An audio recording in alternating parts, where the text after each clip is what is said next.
feeling overwhelmed by life's noise, expectations, and constant pressure to be more. Maybe the answers you seek are not out there, but within.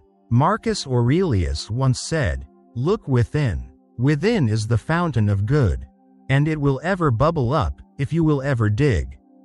Stoic philosophy is a vast landscape. Some of its teachings, like controlling what you can, or practicing stillness, have become widely known. But hidden beneath the surface are lesser-known gems. Teachings that are profound, transformative, and surprisingly relevant to our modern struggles. Today, we begin a journey through 7 of those hidden lessons. They might be unfamiliar to most, but they hold the power to reshape how we see ourselves and our place in the world. If this resonates with you, consider liking this video, and if you haven't already, subscribe and hit the bell so you never miss a step on this Stoic path. Lesson 1: The Art of Oikeiosis. Let's start with something that sounds complex, but is deeply human. Oikeiosis. Yes, the word is a mouthful, but its meaning? Something you've felt your whole life. It comes from a Greek word meaning belonging or familiar. At its heart, oikeiosis is about the instinct to care for ourselves and how that care naturally expands to others. Imagine yourself at the center of a series of rippling circles. The smallest, closest one, that's your family. Step out, friends, neighbors, your local community. Keep going, and you reach all of humanity. This image comes from the Stoic philosopher Heracles, and it reminds us, we're not isolated dots. We're part of something larger, a vast, living web of human connection. Marcus Aurelius put it simply, what is not good for the swarm is not good for the bee. Our well-being isn't separate from others. In fact, it's deeply intertwined. Every gesture, every word, every choice we make sends ripples across that web. Applying the lesson. So how do we live this? Oikeiosis? Start with the hard moments. Think of a time you had a heated disagreement. Tension rises. Walls go up. Now pause. Instead of clinging to your position, what if you stepped into their shoes, not to give up your view, but to understand theirs? That simple act, empathy, is what oikeiosis looks like in action. It's how we turn division into connection, discord into harmony. But it's not just for conflicts. Every day offers small chances to live this principle. Helping a neighbor, volunteering in your community, even sharing a sincere smile.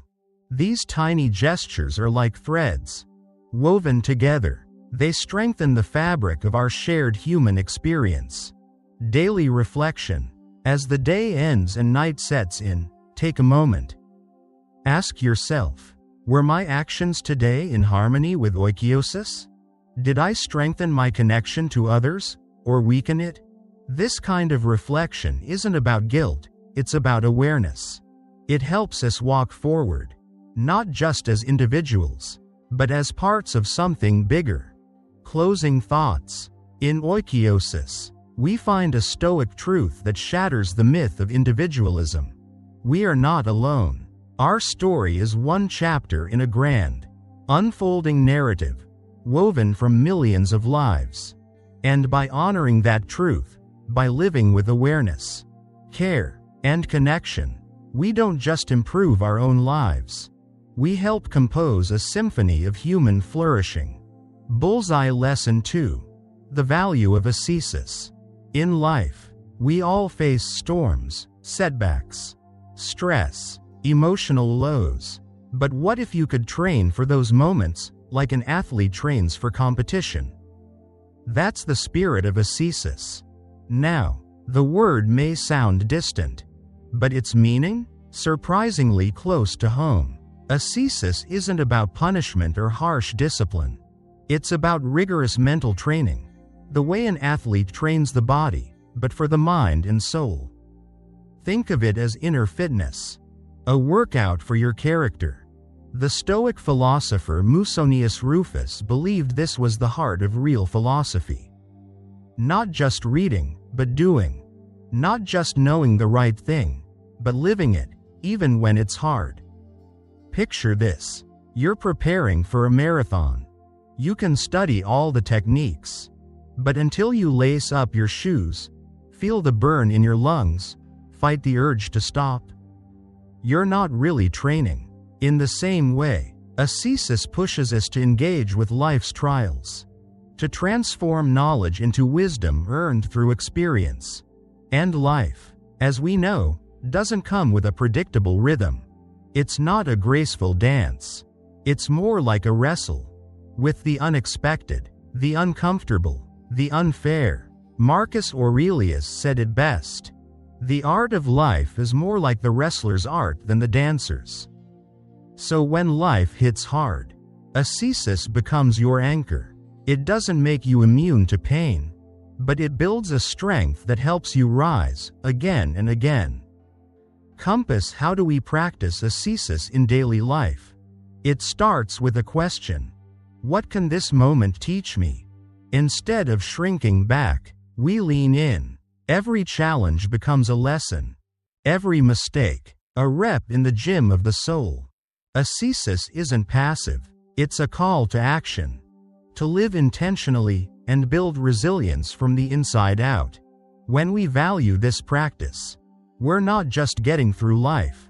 We're evolving into wiser, braver, more grounded versions of ourselves. Milky Way Lesson 3. The Cosmic Perspective. Step back for a moment. Way back. Far enough that your daily stress, your to-do list, even your biggest problems, start to feel small. That's what the cosmic perspective invites us to do. It's not about denying your struggles. It's about placing them in a grander context. The Stoics believed that to truly understand life and our place in it, we have to zoom out. Look at the bigger picture. Picture the stars, the galaxies, the endless stretch of the universe. Now imagine our planet, Earth, a tiny speck in that vastness. And within that speck, your life, your wins, your losses, your worries, all fleeting, all part of something far more expansive. Marcus Aurelius once said, "Think of the whole universe as one living being, having one substance and one soul." At first, this might feel overwhelming. Does this mean we don't matter? Not at all. The cosmic perspective doesn't diminish us, it grounds us. It reminds us that while our time here is limited, our ability to impact, to love, to learn, is limitless. Shooting star when challenges come. Try this. You're facing a tough moment, maybe a failure, a betrayal, a closed door. Now step back and ask, in the timeline of the universe, how big is this really? Suddenly, panic softens, perspective returns. You're no longer drowning in the moment, you're rising above it. And how do we keep this mindset alive?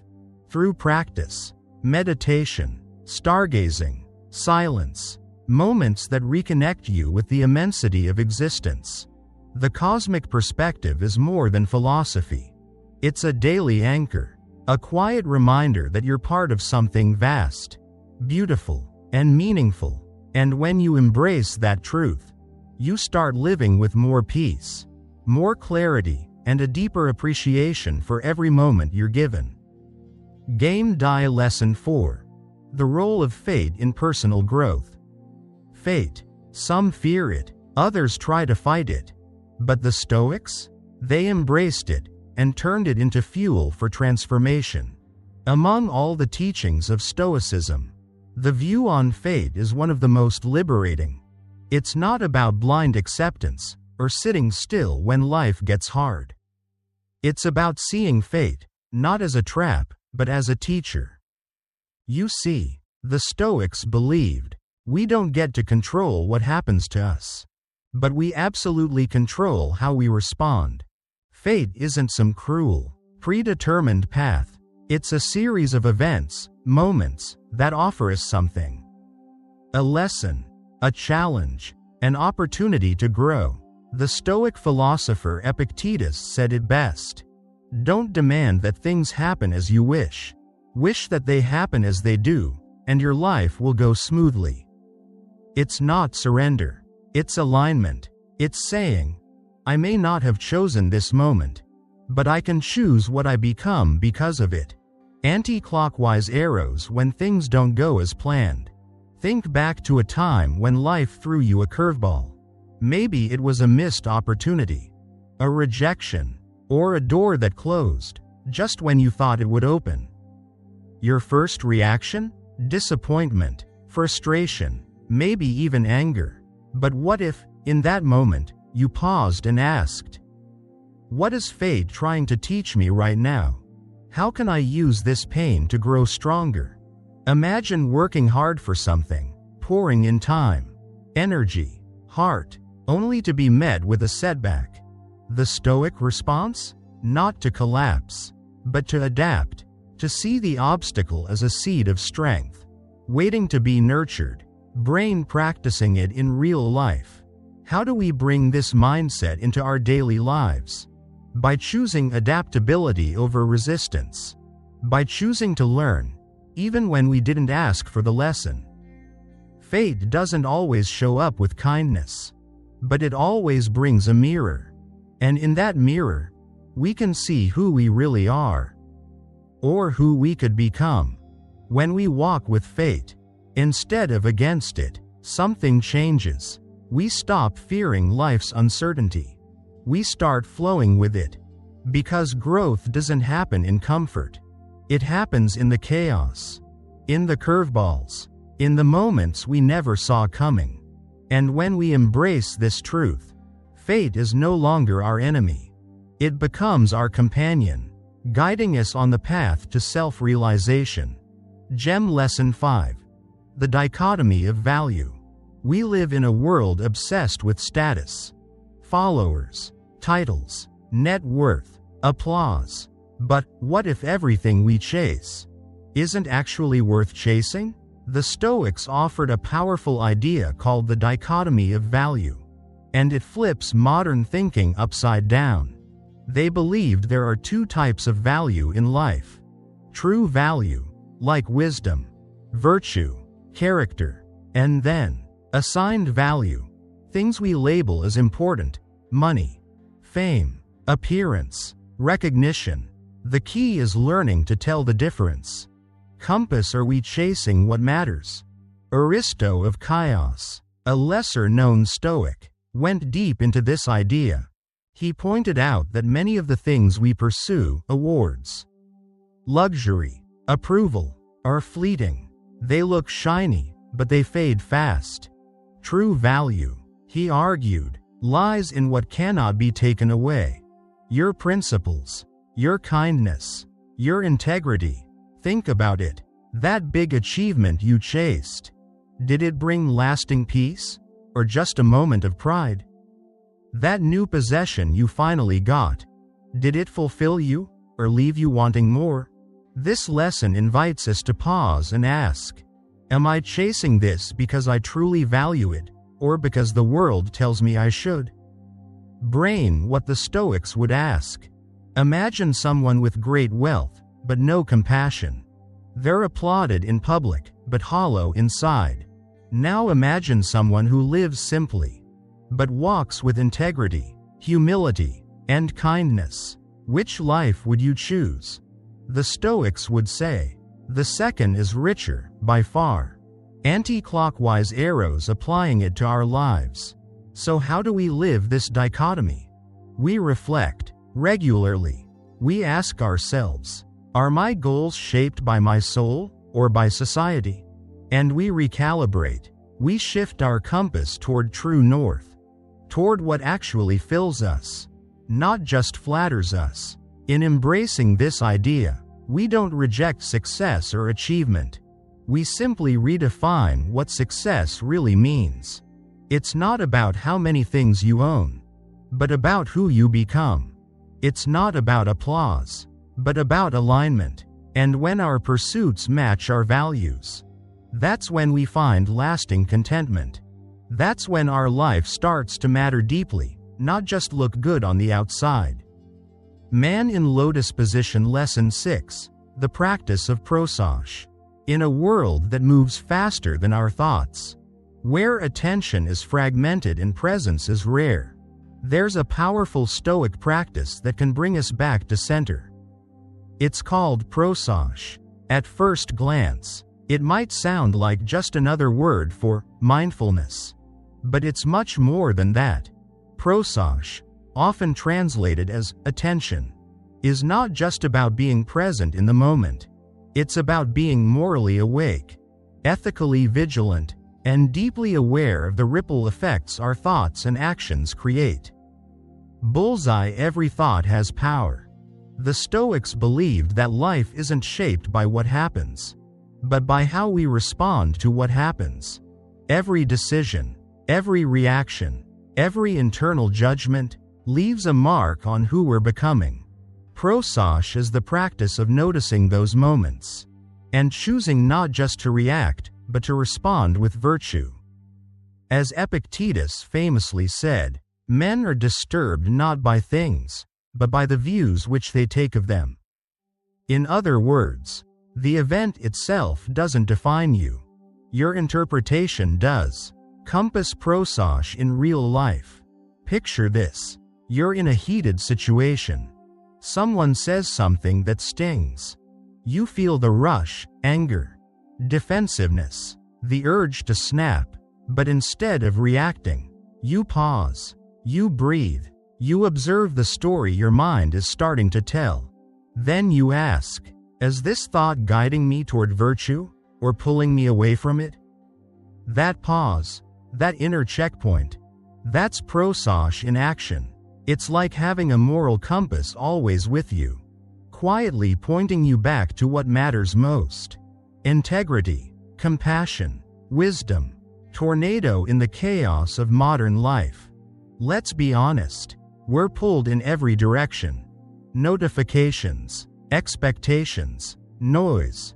Time feels scarce. Focus feels fractured. But in that chaos, prosage becomes a lantern, a steady light that helps us navigate clearly and consciously. It asks us to stop, even for a second, and check in. Is this action aligned with my values? Does this path lead me closer to the person I want to become? This practice isn't rigid. It's not about perfection. It's about presence and the courage to live in line with what you truly believe. Seedling. Integrating prosage daily. Start small. Before you speak, pause. Before you react, breathe. Before you choose, reflect. Ask yourself not what feels good, but what feels right. Over time, this simple habit becomes transformative. You start catching thoughts before they spiral.